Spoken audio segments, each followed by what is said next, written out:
Hello दोस्तों। आज मैं आपके लिए कहानी लेकर आई हूँ। आप हलवा खाओगी तो मर जाओगी। नाती के ऐसा कहने पर नानी के होश उड़ गई। चिंटू अपने घर में कार्टून देखने में बिजी था कि दरवाजे की घंटी बजती है। तो वह भाग कर दरवाजा खोलता है तो सामने दादाजी खड़े थे। मम्मी मम्मी देखो दादाजी आए हैं। सलोनी बाहर आते, प्रणाम पिताजी। जीती रहो। बहू ऑटो वालों की मदद से सारा सामान अंदर ले आती है। बद्री प्रसाद जी गाँव में अपनी पत्नी और बेटी के साथ रहते थे। बेटा शहर में नौकरी करता था, इसलिए बद्री प्रसाद जी बेटे बहू पोते के लिए गांव से काफ़ी कुछ खाने पीने का लेकर आते थे। इस बहाने से पोते को भी देख लूँगा। बद्री प्रसाद जी के कहने लगे, बहू तुम्हारी सासू माँ ने 5 किलो देसी घी, आम का अचार, घर पर खोया बनाया था उसके लड्डू भेजे हैं, और मंगोड़ी पापड़ भी हैं, और कुछ ताज़ी सब्जियाँ भी हैं, और अपने बाग के एकदम मीठे आम भी हैं। सुलनी कहने लगी, पिताजी आप क्यों परेशान होते हो? यहाँ पर सब मिलता है। हाँ बहू, पर गांव जैसा शुद्ध नहीं मिलता। एक डोलची लस्सी की भी लाया हूँ, कुछ पी लेना, जो बच जाए उसकी कल कढ़ी बना लेना। घर की गाय भैंस का यही तो फायदा। खूब घी लगा कर परांठे हलवा खाया करो।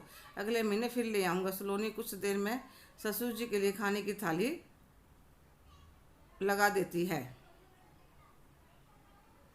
आलू की सब्जी, रोटी और एक चाय का। पिताजी जल्दी में यही बना पाई, नहीं तो आपकी ट्रेन छूट जाएगी। हाँ बहू, कोई बात नहीं। और वे खा पी कर चिंटू के पास कुछ देर बैठकर वापस चले जाते हैं। 2 साल से यहाँ आ रहे हैं। इससे पहले बेटे की नौकरी मुंबई में थी, पर जब से रोहतक में ट्रांसफ़र हुआ है वे यहाँ आने लगे थे।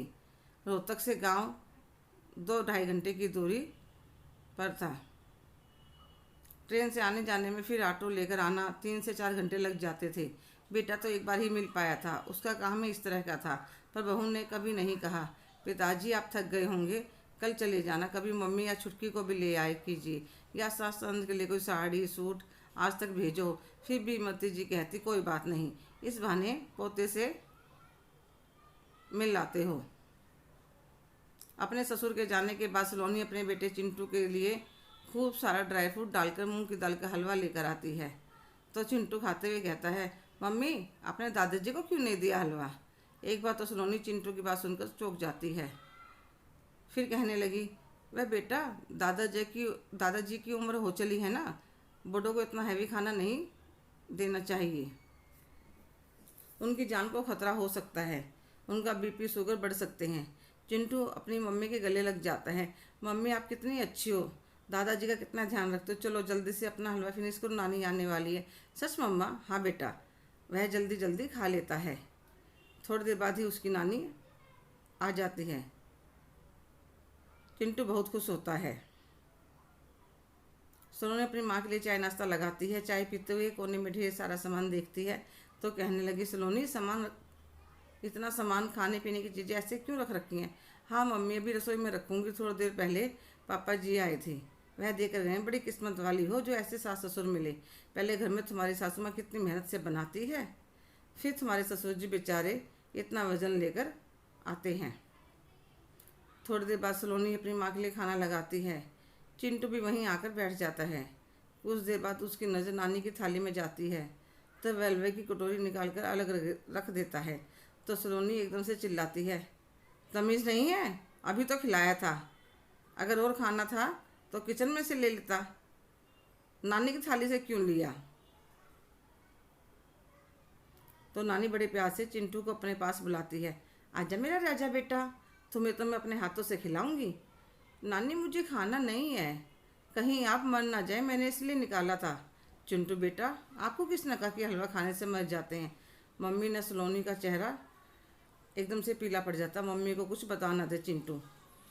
इधर आओ, रुको 1 मिनट। क्या कहा था आपकी मम्मी ने जब दादाजी आए थे?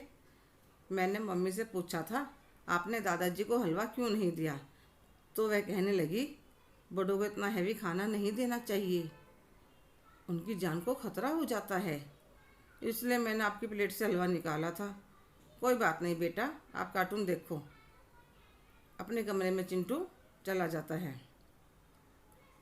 सलोनी की मम्मी खाने की थाली के हाथ जोड़ती है, फिर वहाँ से खड़ी हो जाती है।